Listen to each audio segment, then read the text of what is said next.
코리아 연구원 변진흥 원장입니다. 오늘 이 시간은 새로운 코리아 구상을 위한 연구원이 한반도 생명평화 공동체 만들기라는 피스터크의 새로운 대화의 장, 그 창을 활짝 여는 뜻깊은 시간이 되겠습니다.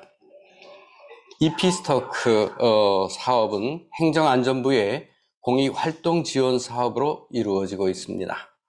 오늘이 첫 방송이어서 첫머리에 몇 가지 안내 말씀을 드리는 것을 양해해 주시면 고맙겠습니다.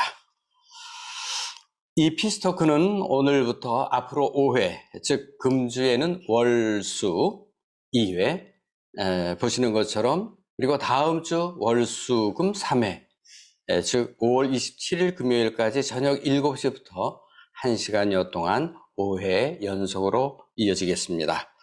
웹포스터를 보시면 아시겠지만 짧은 시간에 한반도 생명평화 공동체 만들기에 필요한 여러 핵심적인 주제들을 폭넓게 다루게 됩니다. 특히 2022년 5월이 윤석열 새 정부가 들어선 시기여서 이 중요한 시기에 짚어보아야 할 내용들을 함축적으로 함께 다루고자 합니다. 가능한 한 재미있게 대담 형식으로 진행했으면 좋겠습니다.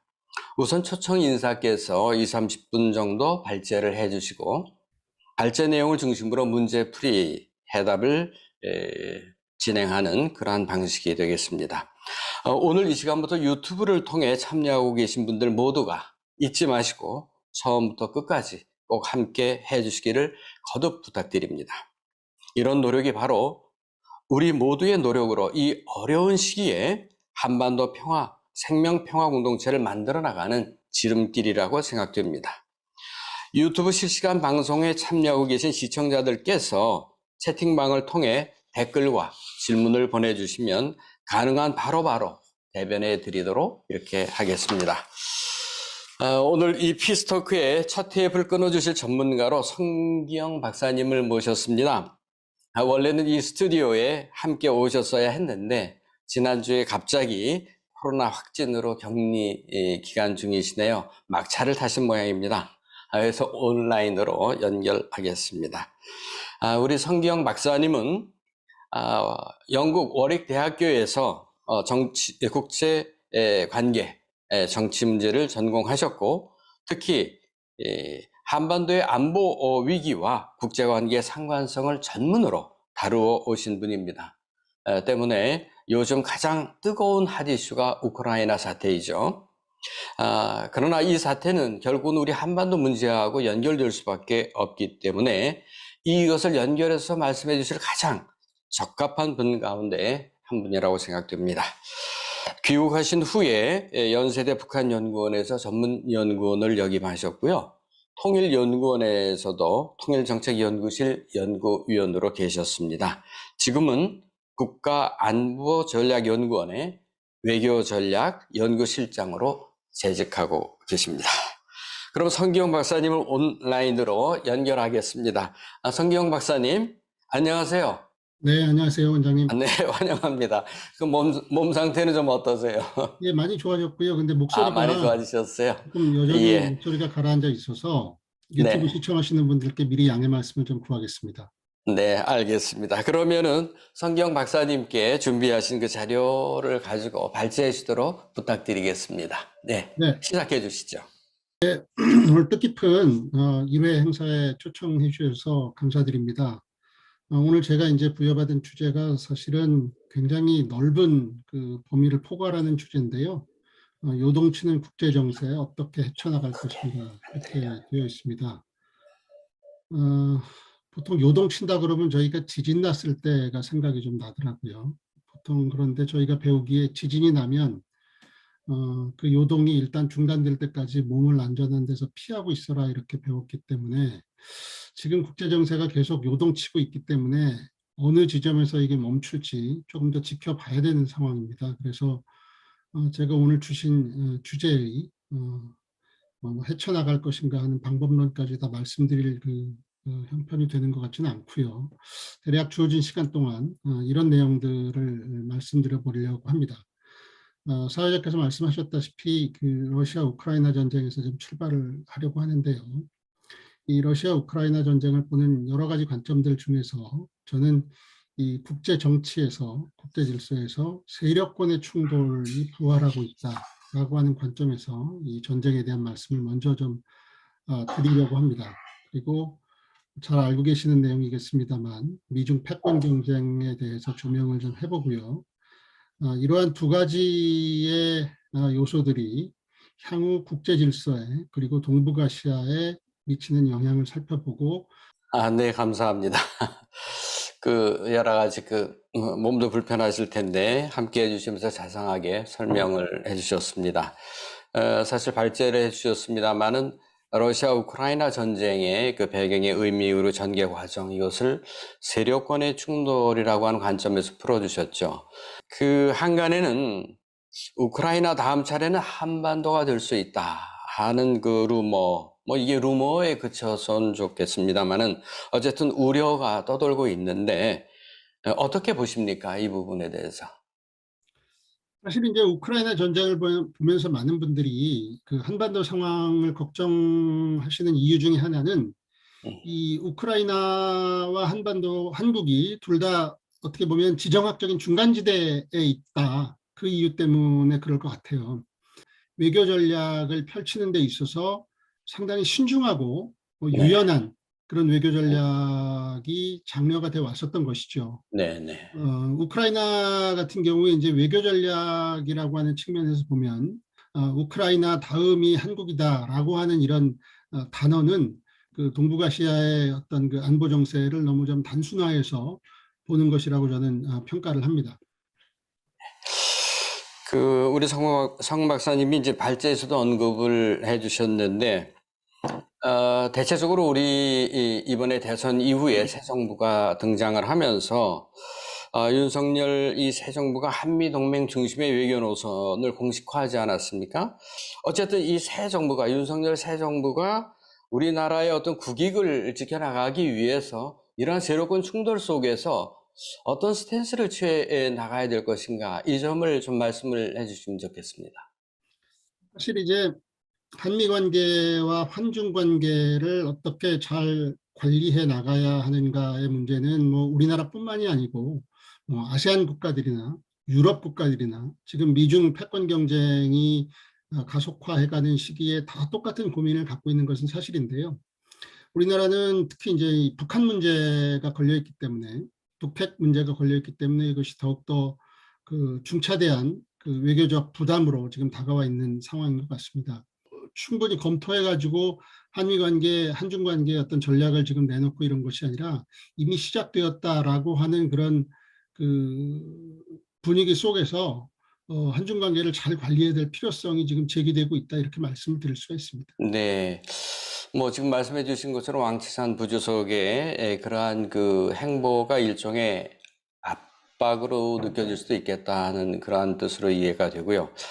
어쨌든 이 세력권 충돌 속에 우리 한반도의 어떤 운명을 풀어나가는 여러 가지 다양한 요소들을 잘 소화시켜 나가는 그러한 측면이 필요할 수도 있지 않을까 해서 일본과의 협력 관계라고 하는 것을 어떻게 보십니까?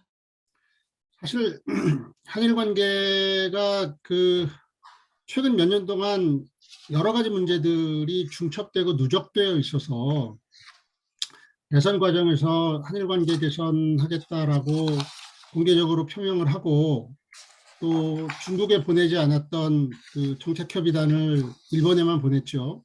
그 자체가 이제 한일 관계를 중시한다고 하는 신정부의 시그널이라고 할 수 있는데, 일단 그런 노력을 하고 있음에도 불구하고 한일 간의 문제가 이 징용공 문제하고 위안부 문제와 같은 역사 문제가 있고요.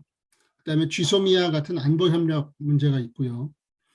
더 나아가서 한미일 안보 협력을 촉진하고 자극하는 요인도 될 것이기 때문에 그런 부분들에 대한 대비들을 우리가 오히려 좀 더 체계적으로 해나가야 된다, 이런 말씀을 좀 드립니다. 예, 뭐 어느 한 부분에 너무 이제 깊이 시간을 낼 수가 없어서, 근데 어쨌든 그 우리가 한반도 생명 평화 공동체라고 했을 때에는 결국은 남북 관계라고 하는 것이 중요한 화두가 될 수밖에 없습니다. 북한을 대화와 협상의 테이블로 이끌어내려면 어떤 좀 출구 전략이 필요할까요? 이러한 그 세력권 충돌 속에서. 사실은 이제 그 부분이 윤석열 정부의 과제이고 우리 시민사회에서도 가장 그 고민하고 있는 부분인데, 일단 내외적인 환경이 국제적인 환경 그리고 지역 질서에 기반한 환경이 그렇게 좋지는 않습니다.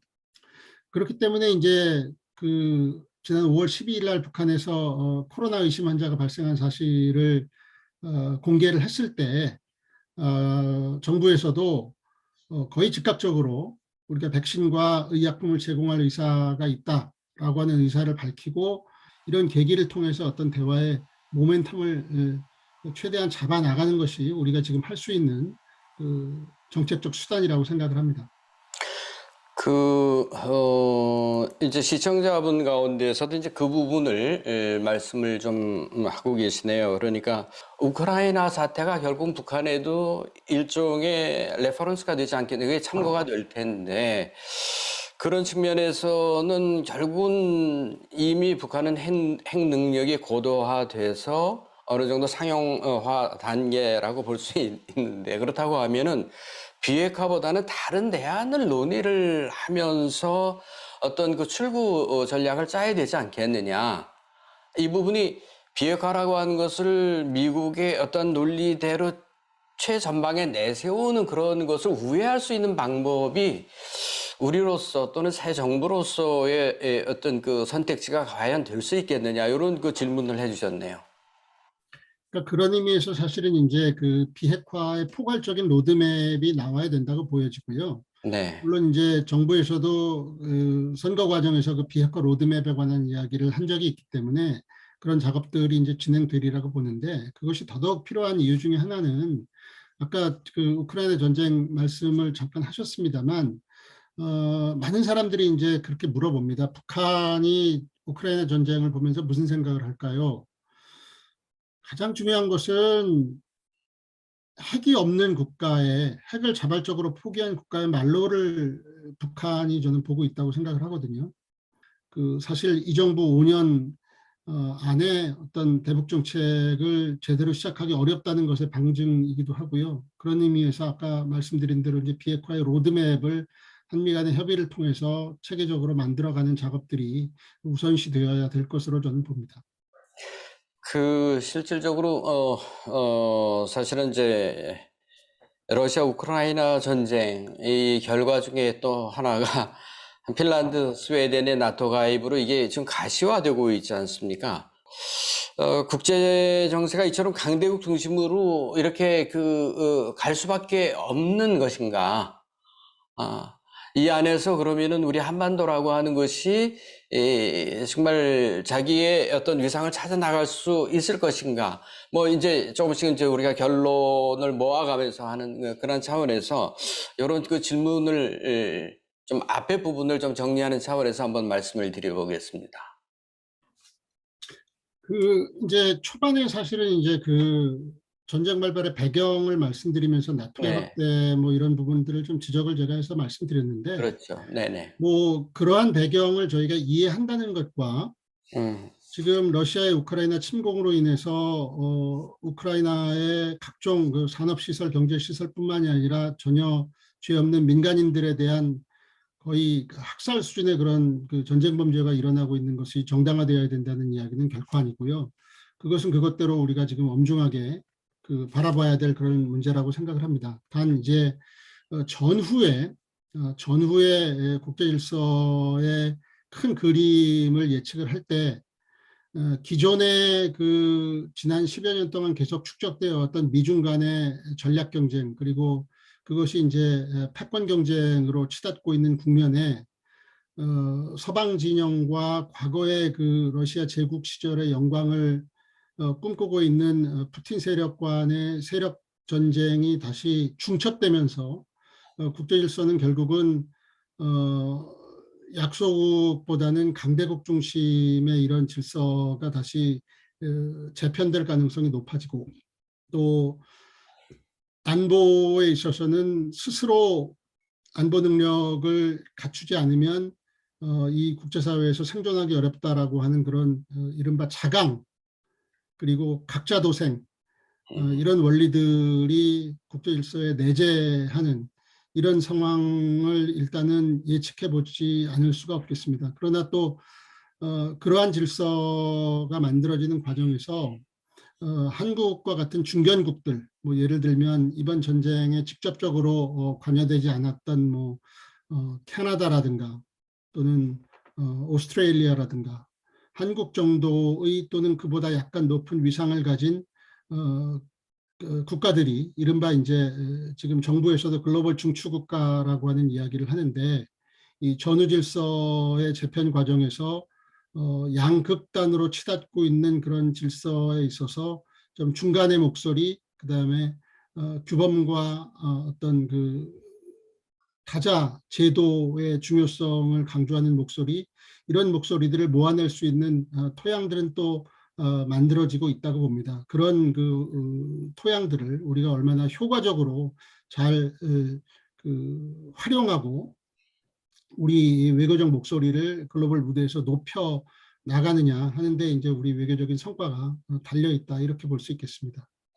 예, 지금 말씀하신 것과 좀 관련해 가지고 질문이 있어서, 최근에 한국의 국격 상승 또 지정학적 리스크 이러한 것을 고려할 때 한국이 미국의 자국 우선주의나 한미 동맹에 편승하기보다는 오히려 미러 간의 중재자, 미국과 러시아죠. 러시아 간의 중재자 역할을 수행할 수도 있을 것 같다는 그런 얘기를 해주시면서, 현 시점에서 한국의 국익에 부합하는 실용 외교의 가능성과 한계는 어느 정도일 것인가, 이렇게 물어보셨네요. 재미있는 질문 같은데.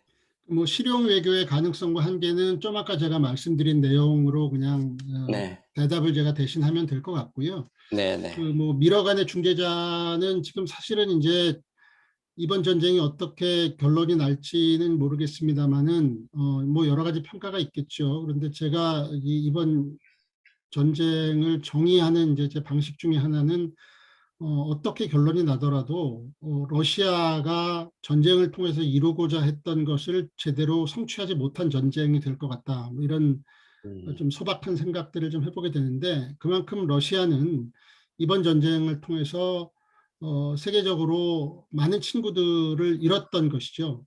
우리나라가 이제 러시아와의 경제 관계를 생각해서 대러 제재에 미국의 동맹국들보다는 한 발 늦게 이렇게 뛰어들은 측면이 있습니다만, 우리나라뿐만이 아니고 중간 국가 정도의 위상을 갖고 있던 많은 나라들이 이번에 러시아의 그 행태와 러시아의 우크라이나 공격에 대해서 실망하고 규탄했기 때문에, 그 미러 간에 우리가 중간 입장에서 중재를 한다거나 이런 것은 우리의 국격이나 우리의 지금 외교적 위상에는 좀 맞지 않는 것이다, 저는 이런 말씀을 드리고 싶습니다. 예, 사실 좀 더 이 부분을 깊이 있게 다루는 그런 시간이 필요하겠습니다만은, 오늘 정말 성 박사님께서 전반적인 그러한 내용을 잘 요약을 해주셨고, 또 결국은 이제 우리가 어떻게 헤쳐나가야 될 것인가 하는 부분도 잘 설명해 주셨습니다. 오늘은 국가안보전략연구원 외교전략연구실장이신 성기영 박사님을 모시고, 요동치는 국제정세에 어떻게 헤쳐나갈 것인가를 주제로 최근 러시아 우크라이나 전쟁 여파로 해서 시계제로 정말 앞을 내다볼 수 없는 이러한 위기 상황으로 빠져들고 있는 지구촌의 모습, 그리고 이에 대응해 나가야 할 우리 한반도의 현실을 짚어보았습니다. 특별히 오늘 첫 시간을 훌륭하게 장식해 주신 성기영 박사님께 깊이 감사드립니다. 앞서 말씀드린 대로 이 프로그램은 오늘 첫걸음을 뗀 후 이번 주 수요일은 5월 18일과 다음 주 월수 금으로 연결되면서 5월 27일까지 5회에 걸쳐서 한반도의 진정한 평화를 향한 여정을 만들어 나가는 피스토크 연속 대담 프로그램입니다. 오늘 성기영 박사님 애써주신 데 대해서 감사드립니다. 고맙습니다. 이틀 후인 이번 주 수요일, 즉 5월 18일에는 이 시간에 통일연구원 선임연구위원이신 조한범 박사님을 모시고 오늘의 이 위기 상황에서 남북관계 해법을 어떻게 찾아나갈 것인가를 주제로 시청자 여러분을 다시 찾아뵙도록 하겠습니다. 그럼 시청자 여러분 함께 해주셔서 고맙습니다. 안녕히 계십시오.